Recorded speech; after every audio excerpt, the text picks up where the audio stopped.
It's that time of year where Judaism and Christianity truly come together.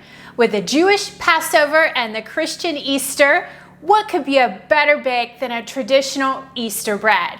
While Judaism and Christianity have some distinctly different beliefs, I think there is one bread that can connect them both, like the week between Passover and Easter.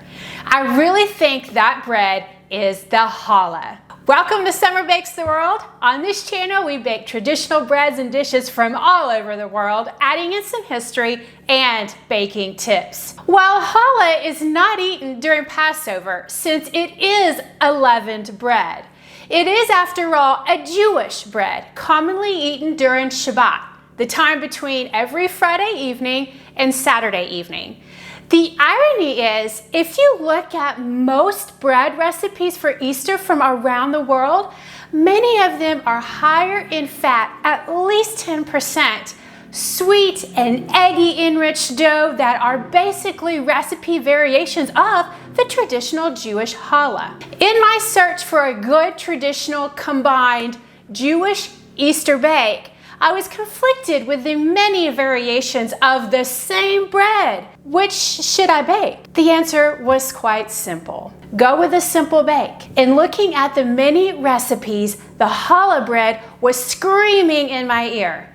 It is the basic bread I was looking for to represent both religions. With that, let's look at the ingredients and learn a little history and a few tips as we bake. For this recipe, you'll need all-purpose flour, yeast, sugar, oil, any neutral will be fine, salt, eggs, white sesame seeds, and water. The ingredients are rather common to enriched doughs, very closely related to the French brioche.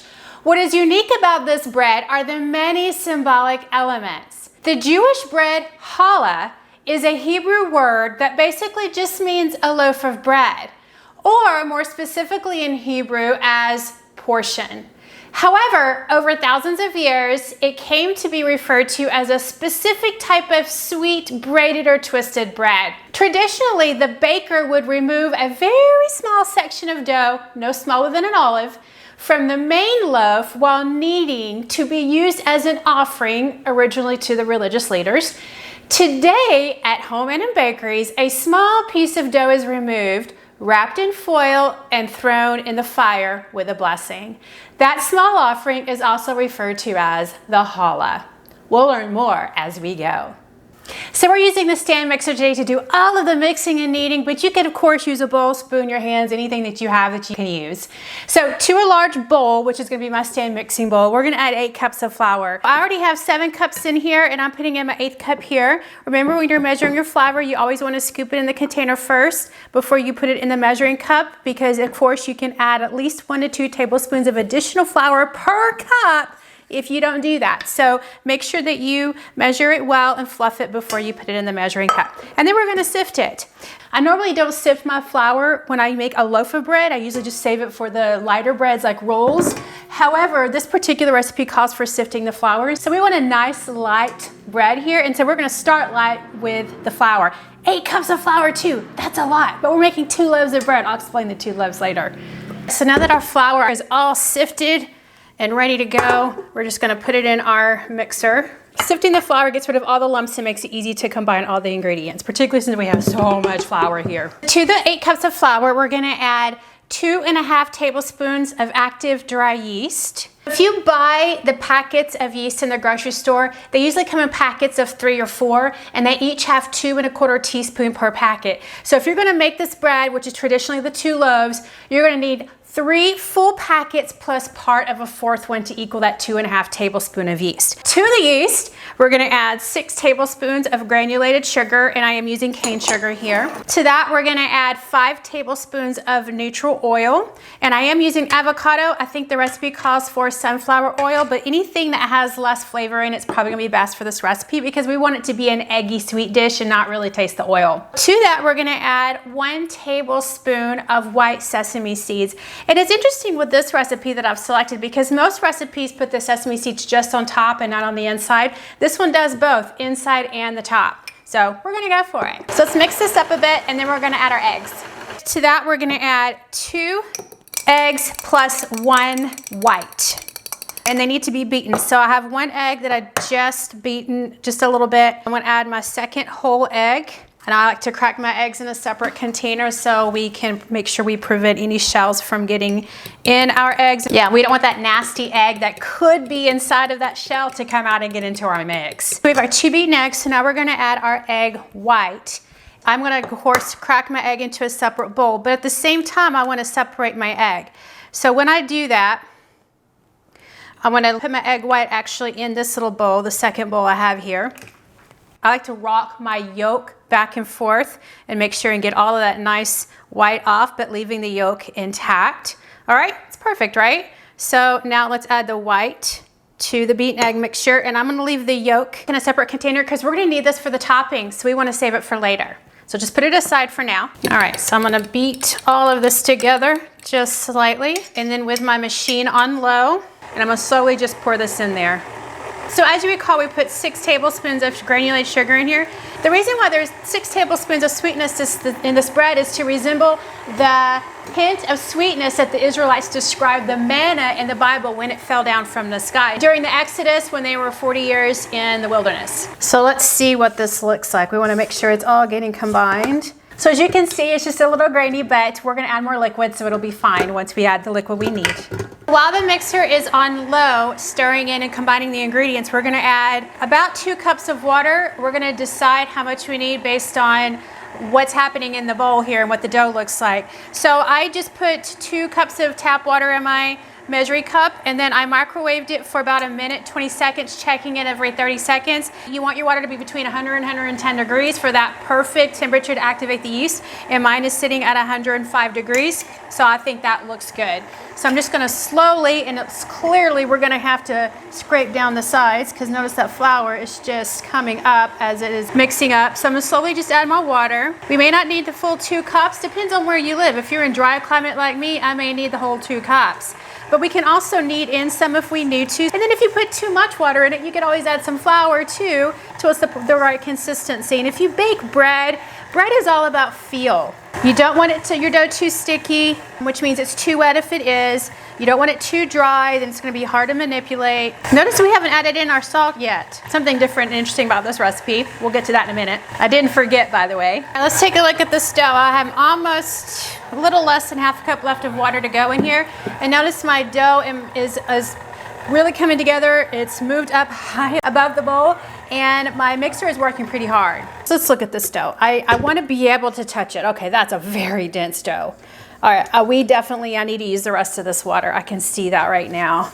Okay, still feels a little crumbly to me, and it's clearly the cane sugar falling off. I'm gonna add the rest of this water. After the dough came together and I added the rest of that water, I want you to see what this looks like right now. It's making lots of sloshy noises because the water has yet to really knead into the dough. So as you can see, it's gonna look like this. If you add the water in slowly, and if you let it knead and you add more water in, you're gonna have a little bit of a wet mass, particularly the exterior, until it kneads in well. I kind of want to help it with my hands. I just gotta get my hands in with the dough, right? If you enjoy baking, you don't mind getting your hands dirty. So I'm gonna kind of help knead the machine a little bit. So look at this. I feel like I'm playing with massive goo. All right, so I'm gonna let the machine continue running. As my mixer continues to knead this dough, we're gonna add 2 teaspoons of salt. Yes, 2 teaspoons of salt. All right, and it will knead in fine. If you're kneading by hand, you need to knead for 10 minutes, knead in that salt. We're gonna let the machine go. We're gonna let it knead 5 to 10 minutes. The recipe calls for 5 minutes, but we may go 6 to 8 minutes. That's usually what I like to do when I use my stand mixer. The dough should be soft and slightly sticky. Mine's very sloshy right now from the water. I've seen lots of challah recipes, and this one for some reason calls for the salt to be kneaded in at the end. It's kind of strange in my opinion, but we'll try it and see what happens. We'll see if Scott notices the random salt concentrations as he's tasting it at the end. I just want to show you real quick. After I added the salt and I said we'll be back, I let this go just for another 30 seconds, and I just want to show you how quickly this dough came together. Now it looks like a regular standard bread dough that I envision. So even though we had that slosh when I turned the mixer back on and added the salt, the slosh is gone. It looks like a good dough, the right consistency, the right amount of flour, the right amount of stickiness that we need. As you notice, my dough is rising up above the dough hook. If that starts to happen to you, just stop your machine raise it, and then just pull it off. Let it get back into the bowl, and then keep going. If you don't like that, you can always knead by hand. My dough has been kneading for about the 8-minute mark, and so I want you to take a look.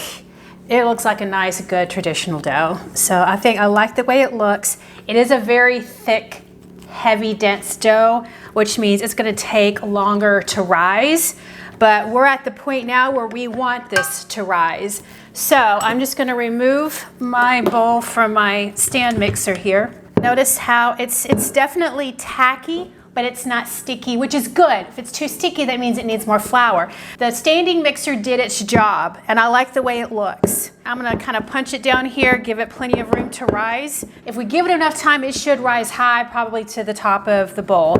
So we're gonna cover this with plastic wrap, then I'm gonna spray with cooking spray so that the dough does not stick to the plastic as it rises. If it does rise to the top, might even just loosen it just a little bit, but make sure that you cover the bowl so that you don't have any drafts that can get in to your dough.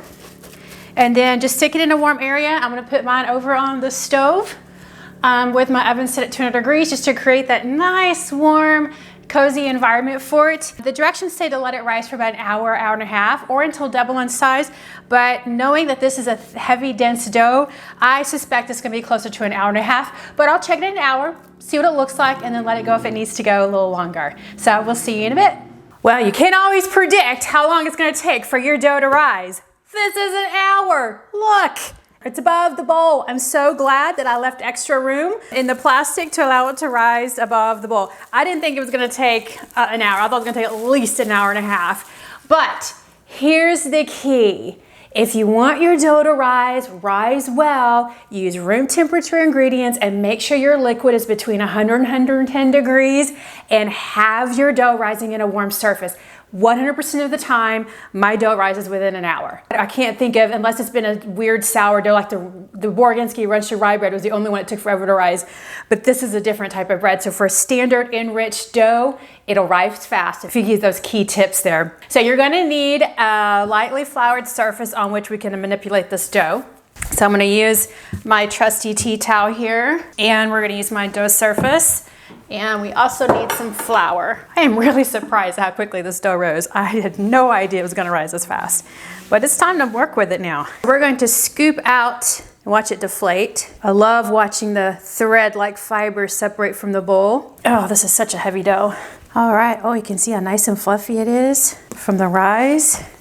Okay, I'm just gonna give it a little bit of a knead here, since we're gonna have to separate it anyway and make our 2 challah. So this one big loaf is technically gonna make 2 loads of bread.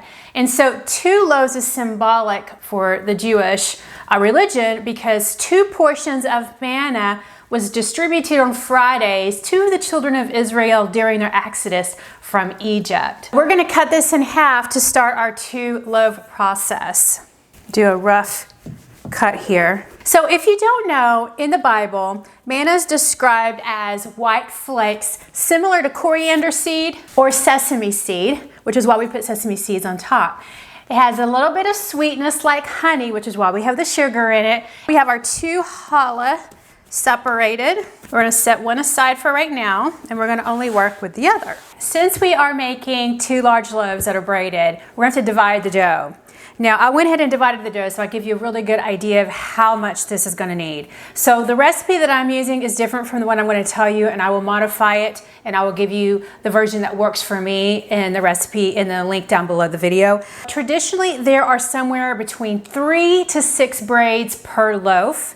And so we have to create 3 to 6 balls for each loaf, right? So since our loaf of bread calls for 8 cups of flour, making 2 loaves of bread, what makes the most sense is to divide the half that we cut.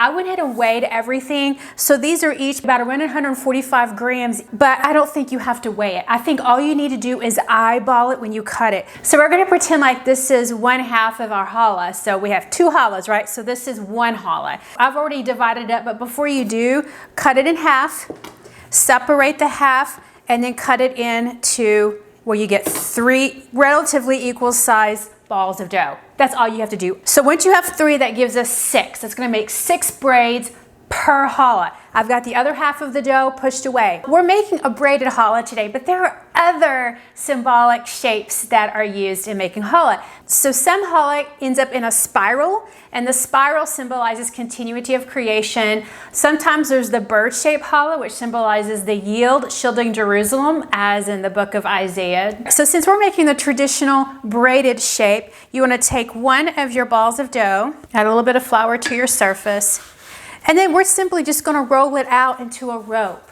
And you don't really need a rolling pin. You just roll it out with your hands. I think it's totally fine. We want to get it about 1 foot long. So you can squeeze it as you're rolling it out just to give it a little bit more help to push out.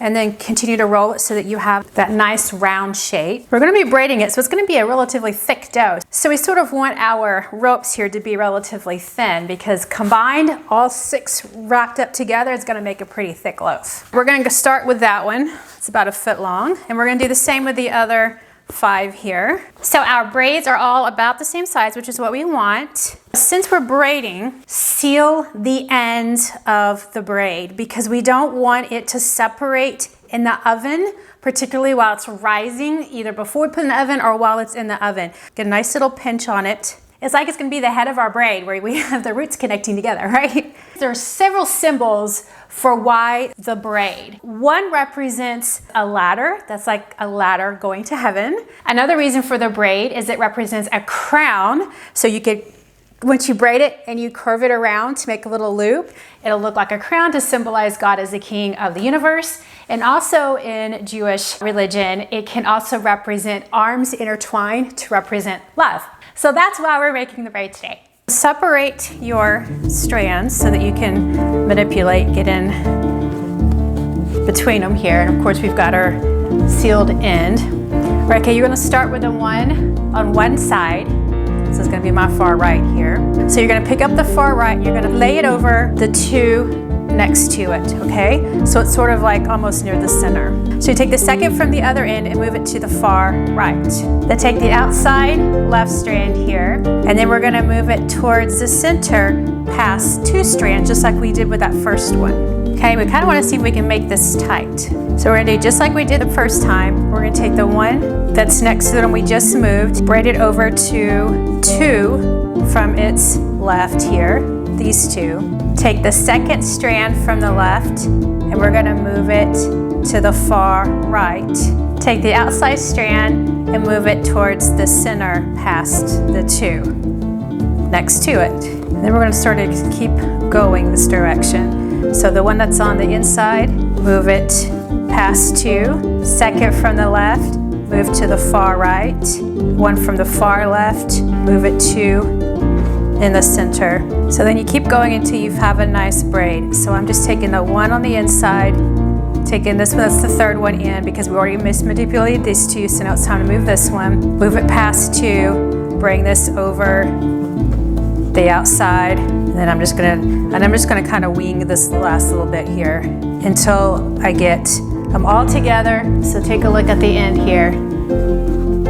Flip it around. So now they're all together at the end. So I'm just going to tuck them in and seal them. Okay, just like the other end. I think I'm just going to tuck it in as well so it looks like the other one. You really want to just make this look nice and pretty. So just tuck in the end however you feel you need to in order for it to remain nice and pretty and curved. So when it rises, hopefully it'll stay in that similar shape. Okay, so that's a braid using 6 braid technique. Okay, so now I want to set this one aside and move to the other challah. Our 2 challah are finished. The braiding technique, just try to get them intertwined as much as you can. Make sure you pinch and seal the ends so they don't break apart and spread apart in the oven. That's really all you have to do. And just try to get something that looks pretty decent to you. I have a feeling the ends that I finished with are going to be a little bit tighter than the ones that I started with. But, you know, it's still going to be okay. Need a pretty good sized cookie sheet. We're going to line it with parchment paper, and then we're going to place these each about 2 to 3 inches apart from each other. I think I'm going to place mine at an angle. Yeah, I think that might work. So here are what mine look like, and there's space around the edges so when they grow they don't overtake the pan. We're going to cover these with plastic wrap. So I'm gonna spray my wrap with cooking spray so that the dough does not stick as it's rising. And I'm actually gonna put another sheet because my pan's a little big here. Just make sure there are no drafts that can get in.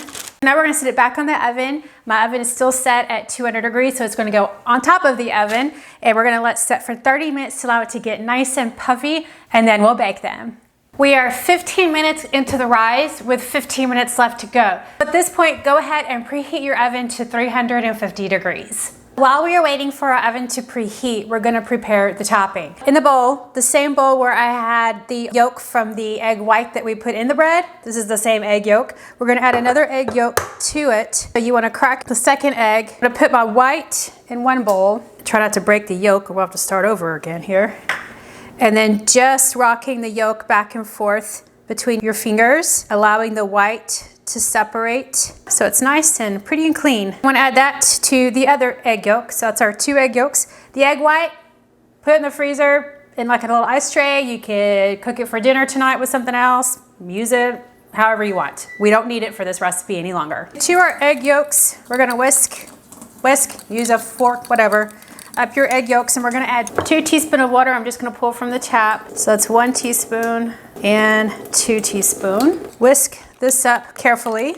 And this is gonna be the topping that we brush onto our challah. Now, if you've seen challah bread, you know it's very dark when it comes out of the oven. This is what makes it dark, the yolk. Our preheating timer went off, so it's time to put the bread in the oven, but first we need to add our yolk topping here. So we're gonna carefully take off our plastic that didn't stick because we sprayed it. Look how nice and puffy they are. Again, like I predicted, the ends that I finished up braiding look a little bit tighter than where I started. So we're simply gonna brush on this beautiful yellow yolk topping, which will give it the dark color that challah is known for looking when you take it out of the oven. So try not to deflate the dough as you do this. I'm gonna be very careful here.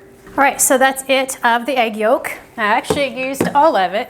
So spin it around so you can see both ends here. So the last step is to add the sesame seed. And we're just gonna sprinkle on the top. And I like that my little container here has the sprinkling holes. Remember what we talked about earlier, that manna was like little flakes that came from the sky that were white. And so that's what the sesame seeds resemble, is that they sort of look like the manna that the Israelites ate when they were in the wilderness for 40 years that God provided from heaven. So you can put as many sesame seeds on it as you would like. This is the size of manna. I think I want a little more than a few sprinkles. I could be wrong about this, but I want to say that they actually received 2 portions of manna, the Israelites did. So they would get like a quart was like a portion. I just have to check my reference on that. So a quart actually probably wouldn't be that bad. But there you are. That's what the sesame seeds would look like, or the manna on top of our 2 challah, representing the 2 quarts or the 2 portions that the Israelites were given. Our oven is preheated, so we're going to place our cookie sheet as is, nothing on it. We're going to put it in the oven, and we're going to set the timer for 20 minutes. I'm going to check at 20 minutes, and they should be golden brown. If not, we'll let them go a little bit longer at 350. The challah came out of the oven, and they are nice and golden brown. That's 2 massive challah. Now, we did 2 for this recipe. You could also divide this into maybe 4 loaves if you wanted to, and that would give you maybe 3 braids per loaf, and you could have 4 instead of 2 massive ones. I ended up cooking this for a total of 40 minutes. I checked it at 20 minutes, not near done. So I did another 10 minutes, and then I checked the internal temperature. Bread is done, particularly if you're using all-purpose flour, when the internal temperature reaches 190 degrees. Mine is set between 190 and 200 now, and that was at 40 minutes of baking. So I imagine if you were to divide this dough into 4 loaves, 3 to 4 loaves, you could probably get it baked in 20 minutes, but not with these 2 massive babies. There's no way. Other than being humongous, they do look like challah. They have the braids. The end that I was concerned about being too fat, yeah, the braid doesn't look that great. But this one actually looks prettier. And notice how dark the exterior is, which is what it should look like because of the egg yolk brush. And of course you can see the sesame seeds, the manna that they represent on top of the 2 loaves. All right, so let's get a close-up of these. Okay, this is the one I think is the prettiest one. So let's cut into one and let's see what the inside looks like. Cut an edge off here. Ooh, that's nice and fluffy. So soft. It smells nice too. Okay, let's do a tear and let's just See how the chrome tears? Yeah, looks like a good bread. Very pretty, very soft, incredibly soft actually. Softer than I thought, considering we felt like it was such a dense bread when I was making it. Let's give it a taste. Due to my gluten intolerance, Scott will be tasting our challah bread today. Thanks for joining us, Scott. Yeah, we're baking the world. Yes, we are, and you get to be a part of almost every one of them too.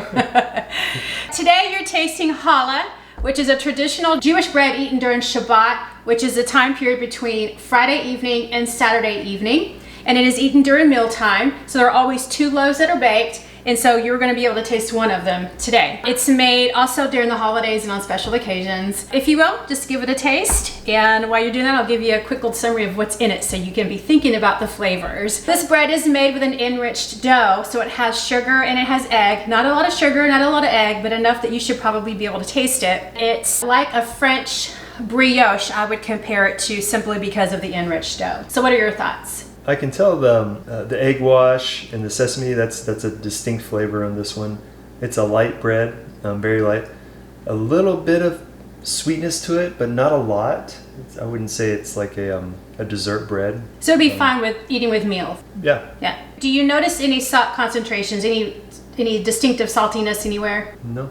Okay, good. Because when I made the recipe calls for salt to be kneaded in after everything else had already been mixed in. And so I thought there might be some concentrations in it somewhere, but there's not. So clearly the recipe is a good one. You can add the salt at the end and it would be fine. Mm-hmm. That's good to know. So challah is a great, basic, classic, versatile bread to be eaten with any meal. You can slice it and eat it as sandwich bread. You would like that. Yeah. Me too, if I could eat it. Or use it to make French toast. That would be good. Dip it even more egg on the skillet with some powdered sugar. Yum. We've got 2 of these, so we've got a lot to do. Yeah, I think we could probably make some French toast out of this. Okay. I like that idea. I think you do too. Yeah. Beats oatmeal sometimes, even though that's good too. Add some butter and jam for breakfast, or use it to sop up the juices of your meat, veggies, or soups. More importantly, while challah is an all-around good bread, the foundation of most sweet bread, its roots are religiously significant and make a great dinner table discussion of both Judaism and Christianity. Regardless of your beliefs, at its core, this bread is full of hope and inspiration. Oh, and don't forget a great meal accompaniment too. Thanks for watching. Like with all YouTube videos wanting your support, I ask you to do the same. Subscribe to my channel and share my videos. There's no YouTube without you. Cheesy, huh? No comment. Until next time, consider making some challah or unleavened bread, and maybe reflect on your blessings. All of that to say, go bake the world.